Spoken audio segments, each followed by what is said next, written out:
Bonjour Géraldine, Bonjour Ellie. comment tu vas? Ben, moi très bien. Merci infiniment, pareil, d'avoir accepté l'invitation. Non, avec plaisir. Alors, aujourd'hui, on va parler de l'exercice libéral, qui est très important dans la prise en charge des patients qui sortent de l'hôpital et des patients qui sont en ville, hein. Alors, est-ce qu'on utilise le terme de patient quand, quand monsieur, madame, tout le monde ont besoin de soins à la maison? Si, ce sont des patients. Ce sont des patients. Oui, Ah, d'accord. Donc, on garde toujours le même terme que ce soit à l'hôpital et en ville. voilà, c'est une patientèle qu'on a D'accord, pour ok. les patients chroniques, voilà. Alors, aujourd'hui, tu es infirmière libérale. Est-ce que ça a toujours été quelque chose que tu as toujours voulu faire? Absolument pas. C'est vrai? Pas du tout. Pas du tout, du tout, du tout. Et toi, à la base, tu voulais faire quoi? Moi, à la base, déjà, j'ai une formation d'aide-soignante. D'accord. Donc après, maintenant, je suis infirmière et je voulais être infirmière en réanimation médicale, voilà. Ah, Je voulais rester là. Après, le temps a fait que je me suis réorientée un petit peu dans le libéral, voilà. d'accord. Et j'avais cru comprendre que à la base, tu n'étais pas dans le domaine de la santé. Pas du tout, j'étais dans le commerce. Et J'ai repris mes études plus tard. d'accord. Et à quel moment, en fait, tu t'es dit, je vais basculer du milieu de la commerce vers le métier de soignant? Euh, Infirmière déjà depuis plus jeune, hein. Je voulais être infirmière. À l'époque, en fait, il y avait l'école de préparation d'infirmière qui était pas donnée, c'était un peu cher. Moi, je pouvais pas, ma mère, mes parents ne pouvaient pas non plus me financer l'école. Je me suis orientée un peu dans le commerce et par la suite, j'ai vécu quelques années aux Antilles. J'ai rencontré mon conjoint, lui étant infirmier. Et là, un petit peu, les règles ont un petit peu changé. Ça n'existait plus. euh, L'école de préparation. Donc, j'ai passé mon concours d'infirmière en interne par rapport à là où je travaillais et je suis devenue infirmière. Voilà. Parce qu'il y a énormément de gens qui ont, tu sais, des appréhensions, parce que c'est pas le même milieu. Et parfois, ils n'osent pas euh, euh, s'orienter vers le domaine de la santé, parce que c'est pas vraiment leur domaine, quoi. Euh, Alors ça, non, moi j'avais des collègues à l'école. Il y en avait une qui travaillait dans un cinéma. Oui, donc elle a voulu se réorienter. Ouais, ça, elle a travaillé pas mal d'années dans un cinéma. Après, elle s'est réorientée. d'accord. J'avais des collègues de 50 ans, ouais, qui voulaient terminer infirmière, qui voulaient être infirmière. Et elles n'avaient pas eu la possibilité étant plus jeunes. Et maintenant, c'est vrai qu'il existe, par rapport au manque d'infirmiers, je pense, par rapport à la pénurie, ils ont ouvert un petit peu des concours en 2019. C'était de l'InfPro.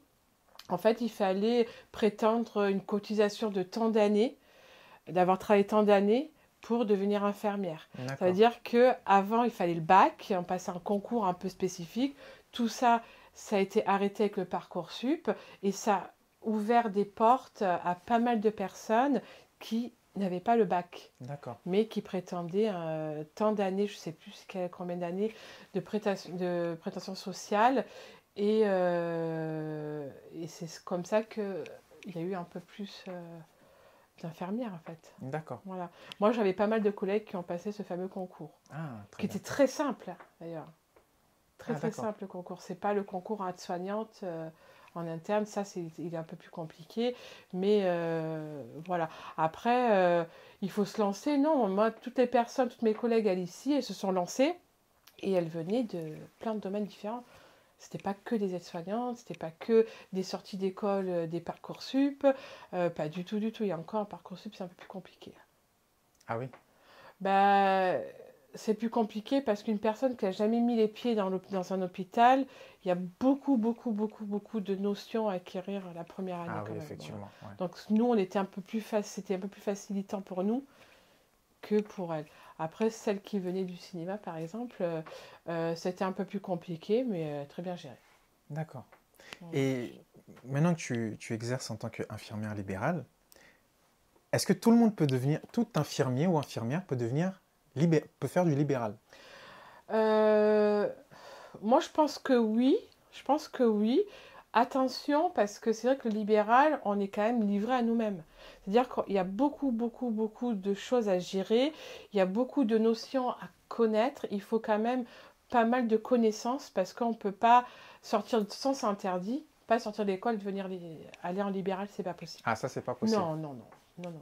Il faut quand même des années d'expérience Il avant de faut, pouvoir... en tant que remplaçante, il faut, je crois que c'est 18 mois et 1200 heures. Il me semble que c'est ça. C'est ce qu'on a vu tout à l'heure, mais je ne me rappelle plus. Et pour être collaboratrice ou titulaire, il faut 3200 heures et 24 mois. Ah, donc il y a un Donc 2 processus ans. qui est bien défini C'est bien pour pouvoir défini, devenir... voilà, il y a bien des règles, des D'accord. lois, c'est bien défini. Et puis c'est normal. C'est normal, on ne peut pas arriver en libéral, on sort de l'école. Il faut de l'expérience, il faut connaître quand même pas mal de choses. En libéral, on soigne tout le monde, c'est-à-dire toutes les pathologies. On n'a D'accord. pas qu'une pathologie. Une infirmière, elle se spécialise dans le service où elle travaille. Ok. Donc là, on doit se spécialiser dans tous les services, en fait. On doit un peu tout connaître. Il faut de tout. Il faut tout connaître. Et est-ce que du coup, un infirmier vacataire peut faire du libéral? C'est possible, si elle a l'expérience et les connaissances. Vacataire du libéral, non. Ah, Il c'est pas faut, possible. non. D'accord. Non, il faut qu'elle ait une autorisation de remplacement. Ah, Voilà. d'accord. Non, non, il lui faut une Ah, autorisation. donc c'est vraiment une autorisation qu'il faut pour faire du libéral. Exactement. Ok. Donc déjà, c'est la sécurité sociale, la CPAM, qui donne cette validation des acquis. Ça s'appelle une validation des acquis D'accord. professionnels. Et c'est grâce à ça que, après, à l'ordre infirmier, c'est eux qui délivrent cette autorisation d'exercer. Voilà. D'accord. Grâce à la validation des acquis de la CPAM. Et c'est une autorisation qu'on renouvelle tous les ans. Ah, donc tous Pour les être ans, il faut remplaçant. renouveler Voilà. le titre Et d'infirmier oui. libéral. Ok. Donc voilà, voilà. Après, cette autorisation, la personne elle peut faire des remplacements en libéral, elle peut aller travailler en tant que vacataire à l'hôpital, elle a plusieurs choix. D'accord, ok. Et comment se passe l'installation? Parce que tu as un cabinet d'infirmier libéral. Comment se passe l'installation en fait? Comment tu fais pour trouver ta patientèle? Alors ça, c'est différent. Donc moi, j'ai commencé en tant que remplaçante. D'accord. Attention, là aussi, il y a des règles, hein. On ne peut pas faire tout et n'importe quoi, même en Ah, tant que remplaçante, hein. d'accord. Voilà. Il y a des règles, il y avait déjà eu une polémique, une infirmière qui avait été condamnée à rembourser tout ce qu'elle avait gagné. Voilà, c'était compliqué. Moi, j'ai commencé en tant que remplaçante. J'ai fait une année. Voilà, j'ai dit, bon, je regarde dans un cabinet. Et après, je suis collaboratrice, je ne suis pas titulaire. C'est-à-dire que moi, on m'a tout fourni sur un plateau. Moi, je suis D'accord. juste collaboratrice, en Ok. fait. Voilà, je travaille dans un cabinet avec un titulaire. Et dans le cabinet où je travaille, il y a un seul titulaire et 2 collaboratrices. D'accord. Après, si je veux devenir titulaire, je peux, mais la patientèle, voilà, à voir. Ah, donc il y a vraiment aussi un processus dans notamment la création de cabinets, etc. Exactement. Donc on ne peut pas en ayant le... On peut Ah, on peut. devenir, par exemple, moi, si vous avez 24 mois, vous avez de l'autorisation pour être titulaire, c'est possible. Voilà. Après, il faut ouvrir le cabinet, mais attention, pour trouver la patientèle, après ça, c'est C'est un peu différent. plus compliqué. Voilà. Moi, je suis arrivée, il y avait déjà une patientèle en D'accord. place, il y avait déjà le cabinet, il y avait déjà le matériel, il y avait tout. Moi, D'accord. je suis juste venue. Voilà. Et c'est difficile de fidéliser la patientèle ou pas? Bon, on fidélise pas, hein, c'est pas. Non, après, c'est souvent du bouche à oreille. Il n'y a pas de publicité. Il n'y a pas. Après, la pharmacie, elle a une liste d'infirmières. Si le patient demande une infirmière à la pharmacie, ils vont lui donner une liste, en fait. Et c'est eux qui choisissent. Souvent, c'est un peu du hasard. Et après, si les patients, ils nous aiment bien, ils vont parler de bouche à oreille à d'autres personnes qui recherchent.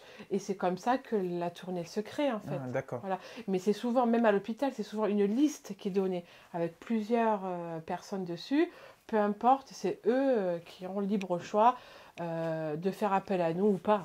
Après, ils peuvent faire appel à mes collègues. Non, j'ai pas de place. Attendez, je vous donne le numéro de mes collègues. Et moi, c'est pareil. Parfois, il y a des patients qui me demandent de faire des choses. Je dis là, par contre, aujourd'hui, je peux pas, j'ai pas le temps. Je peux pas le prendre, je peux pas vous prendre en charge. Mais rassurez-vous, j'ai une collègue, je vais me débrouiller, je vais vous trouver quelqu'un. Et là, on va trouver quelqu'un n'importe où. Hein. Ah, d'accord. Ça Voilà. me fait penser justement à quelque chose en parlant des collègues. Euh, avec qui, euh, dans l'exercice de votre profession libérale, vous êtes amené à collaborer en termes de professionnels? Bah, nous, on peut collaborer avec un petit peu tous les professionnels. Bon, parfois c'est compliqué. Le plus souvent, c'est entre nous, nos collègues, c'est Mhm. sûr. Les médecins, c'est un peu plus compliqué parce que souvent, c'est des portes. Ouais. C'est très compliqué d'avoir un médecin. En fait, on est vraiment parfois seul. Mm. Voilà. Soit la prise en charge du patient, je peux donner un exemple, un pansement, il est pas, c'est pas, le protocole il n'est pas correct, après c'est pas bon, la plaie s'infecte, il y a quelque chose qui ne va pas. Nous, on essaye de joindre le médecin, compliqué, le secrétariat compliqué, ils répondent même pas au téléphone, on laisse des messages, on trouve une adresse mail, on envoie des mails, c'est hyper compliqué. La seule solution, c'est que le patient retourne voir le médecin. Ça aussi, ça peut être compliqué. Parfois, ils ne veulent même pas, les médecins, récupérer le patient. Bon, voilà, là, c'est un peu compliqué. Après, on peut travailler en collaboration. Nous, on travaille avec des SIAD et de l'HAD aussi. Donc, on peut travailler en collaboration avec eux. En règle générale, tout est fait. C'est-à-dire qu'eux, ils ont déjà vu le médecin, ceux qui coordonnent tout. Ils ont leur propre médecin. C'est beaucoup plus simple, c'est vrai. Et puis, le patient, il est pris en charge à 100%. Là, il y a tout. D'accord. Voilà. Et Et c'est il y quoi a la... des aides-soignantes, il y a des infirmières du SIAD, surtout de l'HAD. Il y a des médecins. Et après, pour les autres, ça, c'est autre chose encore. Parce que moi, il y a un truc avec lequel j'ai du mal, c'est euh, le SIAD et le HAD. Alors, l'HAD, c'est souvent, ils ont des infirmières, ils vont s'occuper de soins un peu plus spécifiques en libéral. Par exemple, la patiente, elle sort de l'hôpital, il faut appeler une HAD, il y a un pansement complexe, il y a besoin d'un suivi très spécifique. L'HAD va s'occuper vraiment des soins, il peut y avoir soins urinaires, des soins un peu invasifs. Voilà. D'accord. Après, nous, on le fait aussi, mais pas avec l'HAD. Mais l'HAD, souvent, ils ont leur infirmière qui s'occupe de ça et ils font appel à nous pour d'autres soins. D'accord. Voilà. Est-ce que ça veut dire que les infirmières de l'HAD sont aussi des infirmières ou infirmiers libérales? Non, non, elles sont salariées. Ah, c'est des Elles salariés. sont salariées. D'accord. Elles sont pas du tout en libéral. Voilà. Mais, Et nous, on travaille avec elles parce qu'il y a quand même un suivi. Voilà, j'ai une patiente, elle a une sonde urinaire. Eux, ils prenaient en charge la sonde urinaire. Ils prenaient en charge un pansement complexe au niveau du sacrum, méché. Parfois, nous, on ne comprend pas trop parce qu'on peut le prendre en charge. Mais bon, on se bat avec personne. Voilà. Donc, et nous, on s'occupe juste des traitements, en fait. d'accord. Alors qu'on pourrait s'occuper des traitements, on pourrait s'occuper du pansement et de la Mhm. sonde urinaire, ce qu'on fait avec d'autres patients. Bon, après, elle a été prise en HAD, c'est quand même pas mal parce qu'une fois que le pansement est fini, une fois que tout est réglé, elle peut passer en SIAD et c'est beaucoup plus facilitant pour qu'elle ait accès avec des aides-soignantes. D'accord. Et c'est vrai que c'est bien parce que même l'HAD ou le SIAD ont des aides-soignantes. C'est-à-dire que la personne qui a l'IT, elle va être prise en charge au niveau des soins d'hygiène et au niveau des soins aussi un peu plus techniques, voilà, des D'accord. soins un peu infirmiers. Et le SIAD, du coup, c'est toujours des infirmières. Alors, le SIAD, je sais qu'ils ont des infirmières, mais c'est plus des soins, tout ce qui est soins d'hygiène. C'est des D'accord. aides-soignantes qui prennent en charge des patients à domicile, souvent matin et soir, uniquement pour les soins d'hygiène. Voilà. D'accord, ok. Parce que parfois, je vais dire quelque chose, c'est un peu bizarre ce que je vais dire, mais c'est la réalité de toute façon, donc il n'y a rien de bizarre. La personne qui touche une retraite, elle n'a peut-être pas droit à beaucoup d'heures au niveau auxiliaire de vie. Mhm. Donc elle peut faire une demande d'auxiliaire de vie, elle peut être, on peut l'évaluer, savoir à quel groupe GIR elle est, et selon le groupe GIR, elle va avoir droit à tant d'heures. Après, c'est en fonction de ses revenus aussi, la personne qui a besoin d'un petit coup de pouce, un petit coup de main pour les soins d'hygiène, et elles peuvent être amenées à payer de leur poche. D'accord. D'accord. Si elle est prise avec un SIAD, elles auront droit, pas une auxiliaire de vie, mais une aide-soignante et ça sera remboursé par la sécurité sociale. D'accord. Voilà. Et là, si elle a une retraite ou pas, ça sera remboursé. Voilà, il y a quand même une petite différence. Voilà, Ok. je crois même. Mais souvent, les familles essayent d'avoir un SIAD quand la personne elle devient vraiment dépendante, parce que c'est plus facile, c'est mieux d'avoir des aides-soignantes. Après, l'auxiliaire de vie, parfois, elles sont obligées de payer. Et ça me fait penser, étant donné qu'on parle de SIAD et de HAD, en général, les EHPAD travaillent avec ces organismes-là, les HAD, les SIAD. Après, il y a des choses que je connais pas. D'accord. Je sais qu'il y a des auxiliaires de vie dans les EHPAD. Après, euh, les EHPAD sont censés avoir des infirmières, censés avoir des aides-soignantes Oui, oui. et des auxiliaires de vie. Parce qu'en fait, Donc, le bascule de ma question, c'était, est-ce que vous êtes parfois amené à travailler avec les EHPAD, tous ces organismes-là? Je donne moi, un ça exemple. m'est jamais Ça arrivé. t'est jamais arrivé? Par contre, il me semble que le titulaire du cabinet, ça allait peut-être arriver pour soit une campagne de vaccination, soit D'accord, ce genre de soins. Mais sinon, non, on d'accord. n'intervient pas. On intervient uniquement dans les résidences pour personnes âgées. Ok, C'est des résidences qui sont faites pour les personnes âgées indépendantes, voilà, d'accord. autonomes. Et on intervient là-dedans. Mais voilà, chacun a son infirmière, chacun, voilà. Ok. Partons du principe maintenant qu'un patient quitte un établissement de santé. Mhm. Il ou elle était à l'hôpital et retourne maintenant à la maison. Et qu'à la maison, cette personne a besoin de soins infirmiers notamment. Elle vous contacte. Comment se passe la suite du processus? Bah, si c'est la dame qui nous contacte, la patiente elle-même qui a besoin de soins, bah, tout simplement elle nous appelle, j'ai été opérée de telle ou telle chose, ou j'ai eu telle ou telle chose, j'ai besoin de telle ou telle chose. C'est tout. Et puis on intervient le jour où le jour où elle a besoin. Parfois c'est le lendemain, parfois c'est 2 jours après, ça dépend. Donc si on intervient le lendemain, ben, on a les ordonnances, on a le compte rendu, les ordonnances, et voilà. Il n'y a rien D'accord. de... Non, il n'y a pas plus compliqué. Après, quand on intervient sur des personnes qui sortent de l'hôpital, des patients qui sortent de l'hôpital pour des soins un peu plus spécifiques, par exemple, un patient, une patiente qui a une alimentation entérale, d'accord. Souvent, ils ont besoin d'un prestataire, donc l'hôpital appelle un prestataire et c'est le prestataire qui fait appel à nous. Ah, Voilà, d'accord. ça c'est encore plus simple, c'est même mieux. Eux, ils livrent le matériel, ils fournissent tout le matériel et nous, on prodigue les soins. Ah, Voilà, d'accord. quand on a besoin et on a un contact par contre direct avec eux. Ok. Voilà. Parce qu'il y a une autre question que je me suis toujours posée, c'est est-ce que quand on est infirmier ou infirmière libérale, on a toujours le matériel qu'il faut dans le cabinet ou c'est le patient qui a le matériel? Alors, là aussi, alors donc maintenant il y a une loi qui est sortie aussi. Voilà, et elle est très bien. Et ça c'est génial, ça par contre c'est bien. Parce que normalement ils sortent avec une ordonnance pour les infirmiers et ils sortent avec une ordonnance pour du matériel. Mais on s'est aperçu que, par exemple, le médecin prescrit pour 21 jours de soins. D'accord. C'est ce qu'on a eu là. Je sors 21 jours parce que ce que je viens de l'avoir aujourd'hui. Donc, qu'est-ce qu'il fait le patient? Il passe à la pharmacie ou pas? Parce qu'il y en a qui ne passent pas, ils pensent que nous, on arrive avec tout le matériel, hein. On Ouais. arrive avec tout, hein. Bon, c'est pas grave. Donc, il passe à la pharmacie donne 21 jours de traitement. Oui. Et nous, on arrive, on dit, oh là là, non, pas du tout. Les plaies en libéral, on les connaît. On a l'habitude de les traiter. Toutes les plaies, on les connaît. Sincèrement, vraiment, on est quand même très bon. Tous les infirmiers en libéral, on est quand même pas mauvais sur les plaies. Et oh là là, ça va pas du tout. Il faut autre chose. Ben, le trou de la sécu. Donc nous, le matériel qu'ils ont pris, c'est pas du tout adapté. Et nous, on a besoin d'autres matériel. Qu'est-ce qu'on fait? Et donc cette loi qui est pas mal, ce qui est sorti, ce qui est sympa, c'est qu'en fait la pharmacie est dans l'obligation de donner qu'une seule semaine maximum de traitement. Et après nous, on va prescrire ce qu'on a besoin par la suite et au fur et à mesure. Et Donc, ça c'est pas mal. donc les infirmières libérales peuvent prescrire On prescrit, les oui, tout pansements? ce qui Ah est ouais, carrément. dispositifs médicaux, on le Ah, prescrit. trop bien. Voilà. D'accord, ok. Donc ça c'est mieux, surtout pour les pansements, pour les protocoles, pour des choses.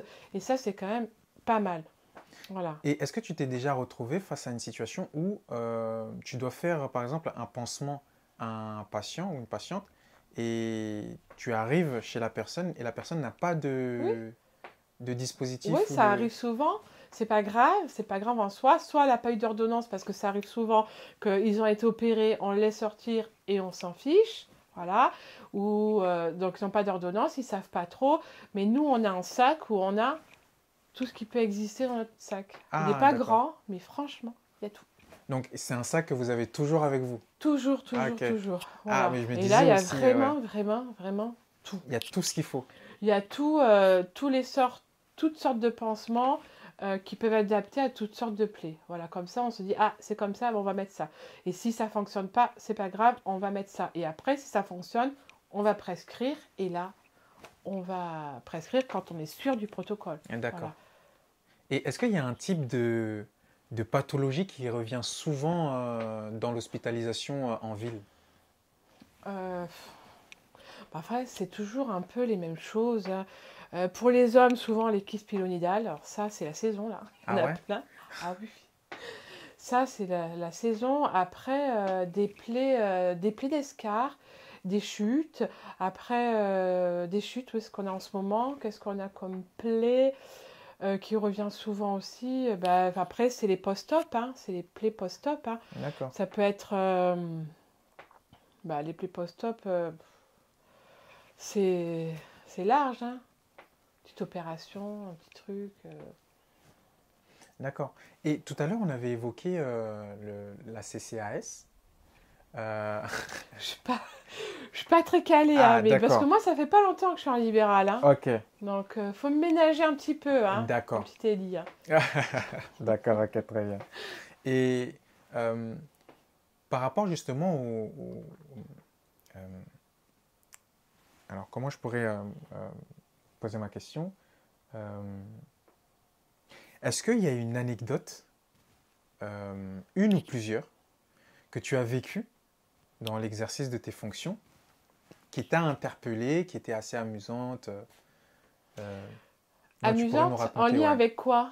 En lien avec l'exercice libéral, Ah, d'infirmière pas le libérale. CCAS, hein. Non, pas le Ah, CCAS, non. d'accord, on Non, non, non, arrête là ça alors. on a passé, ouais, on est On peut passé à autre revenir chose. après. Ok. Une anecdote.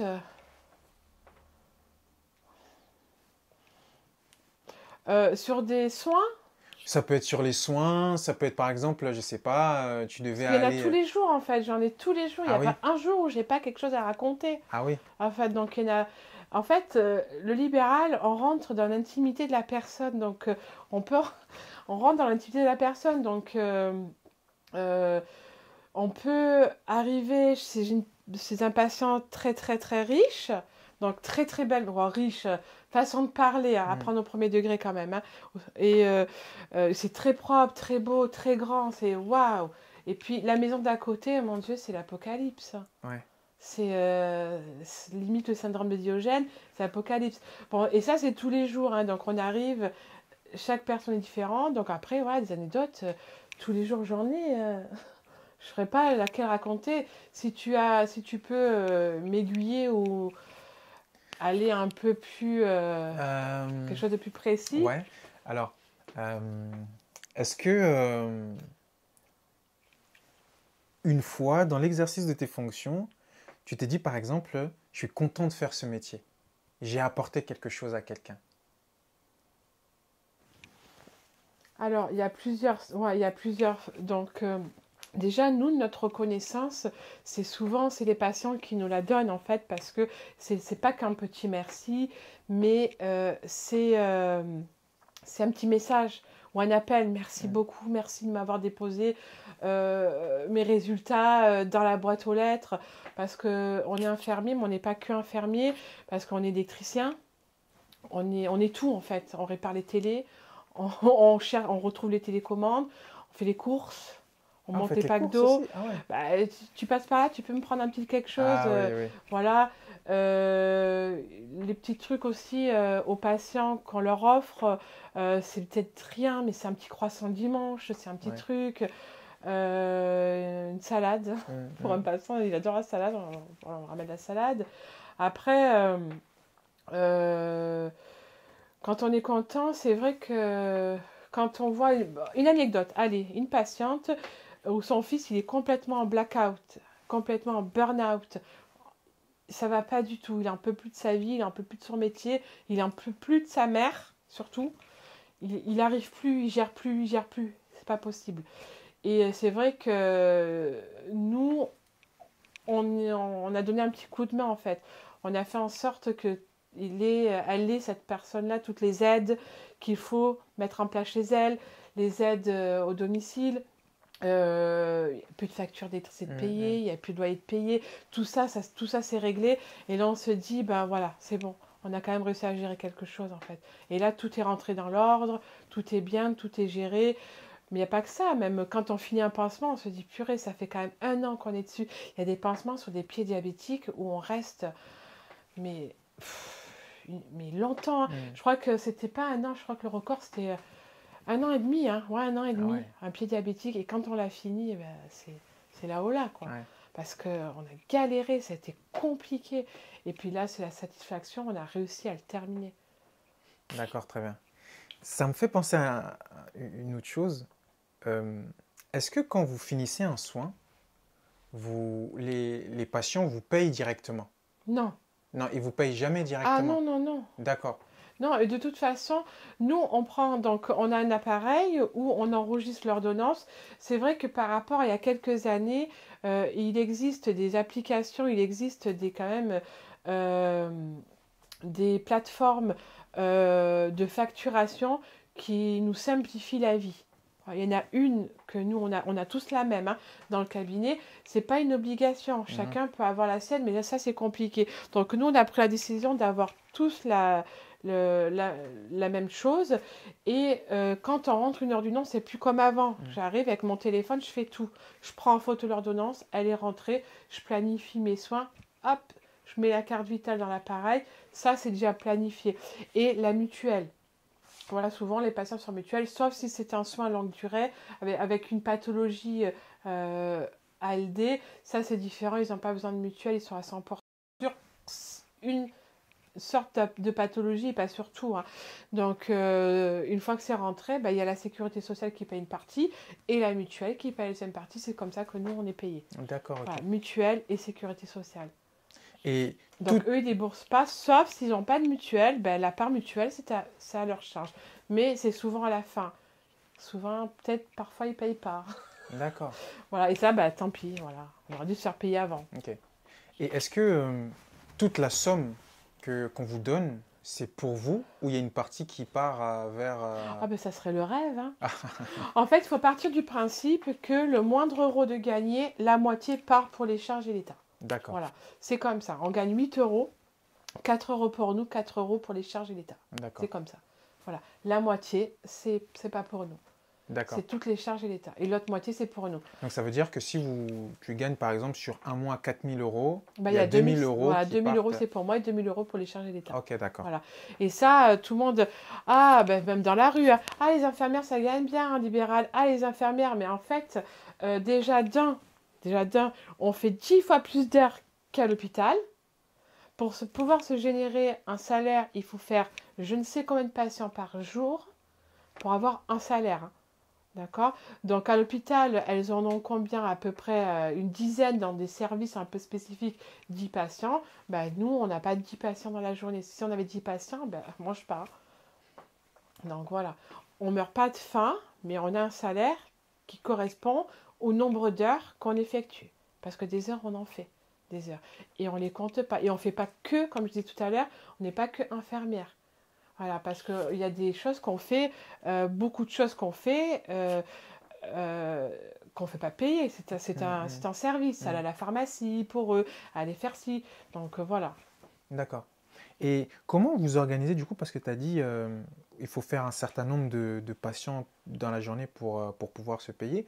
Comment vous organisez vos journées et vos départs en vacances par exemple? Les départs en vacances, c'est un peu plus compliqué. Parce que si on part en vacances, évidemment, on n'est pas payé.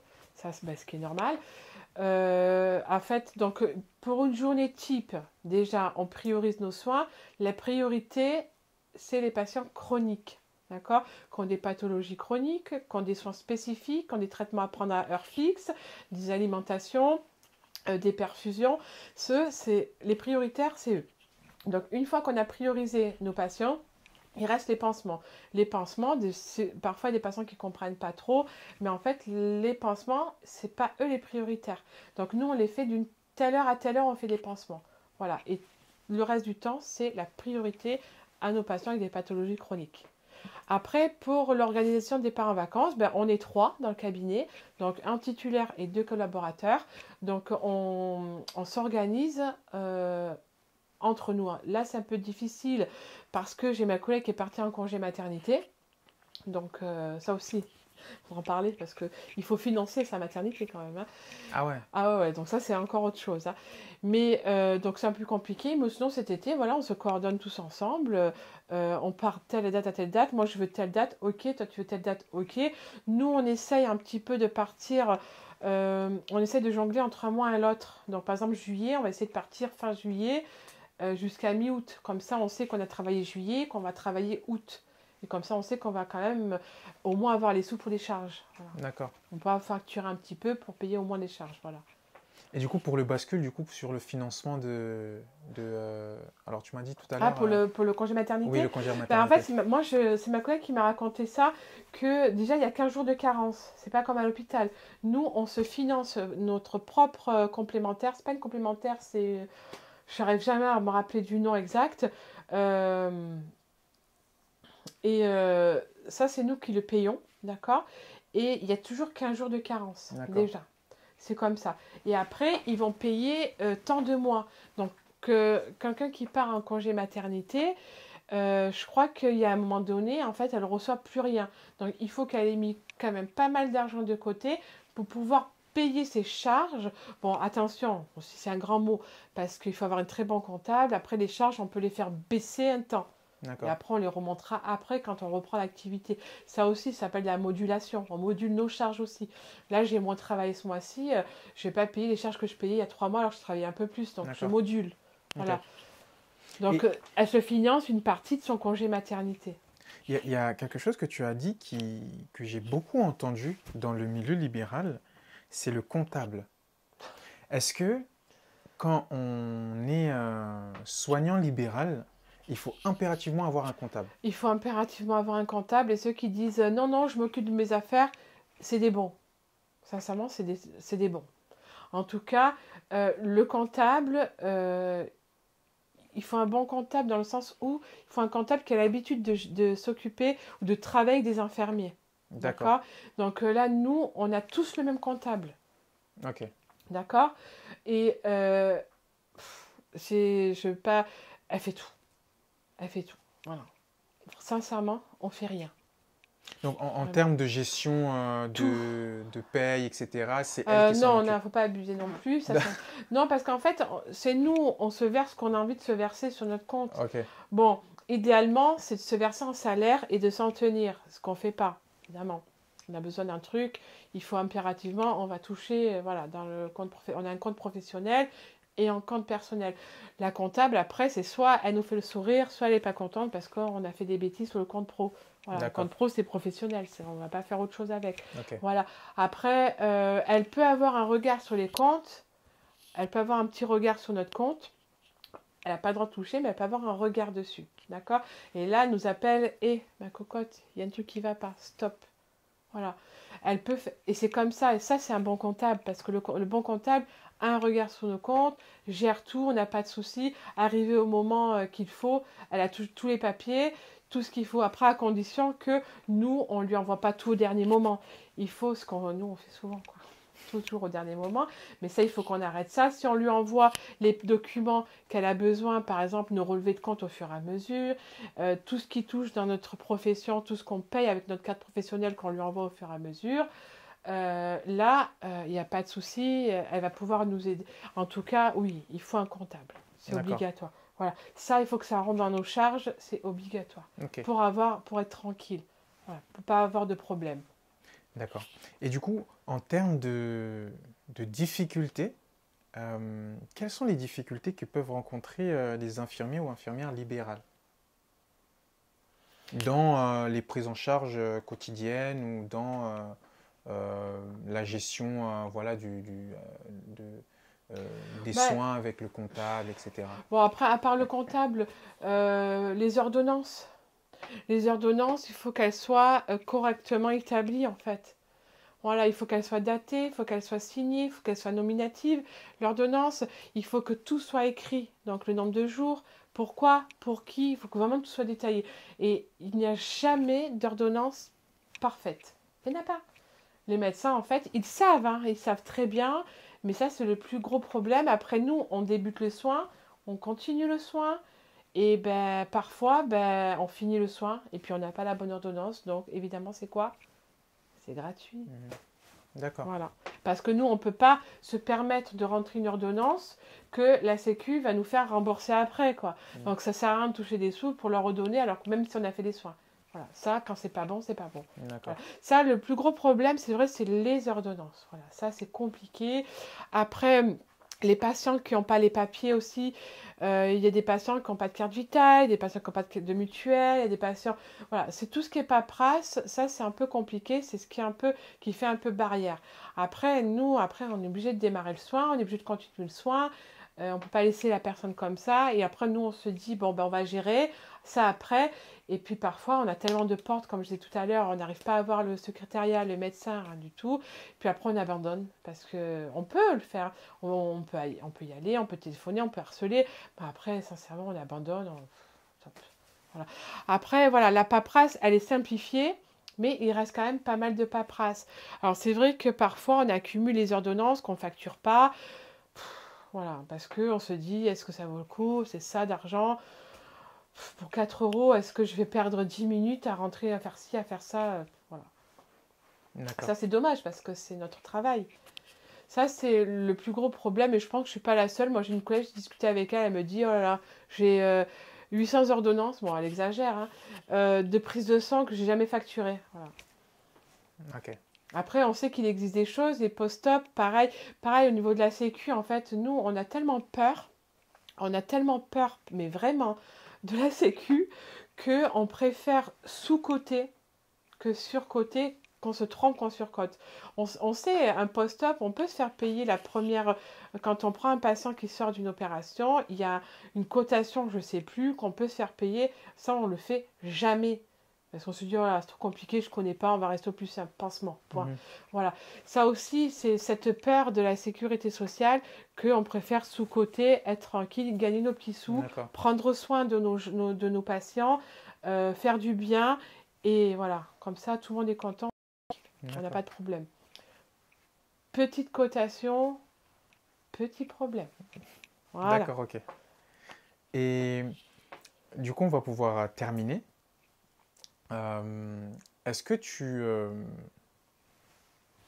enfin, pour un infirmier ou une infirmière qui aimerait se lancer dans le libéral, quel conseil tu lui donnerais? Ben alors, déjà, dans un premier temps, de bien réfléchir, c'est très bien, parce que rentrer dans le libéral, c'est pas facile pour en sortir. Après, on peut en sortir, on peut retourner à l'hôpital sans problème. Moi, je conseillerais déjà que tout soit en ordre au niveau de ses papiers. C'est pas compliqué, il y a beaucoup de papiers pour être remplaçante, pour être collaboratrice ou titulaire, mais c'est faisable. Voilà. Après, c'est d'être vraiment en règle avec tout ce qui est papier, que ça soit dans la comptabilité ou que ça soit autre, que tout soit toujours carré. De demander conseil, de se faire aider et pour démarrer, après, et surtout, mettre l'argent de côté. Surtout de mettre de l'argent de côté. On ne sait pas, on ne peut pas être à l'abri d'une maladie, on peut être à l'abri de quoi que ce soit. De bien réfléchir aussi parce que voilà, on doit cotiser nous-mêmes pour notre retraite, on doit cotiser nous-mêmes pour la maladie, s'il nous arrive un souci, etc., etc.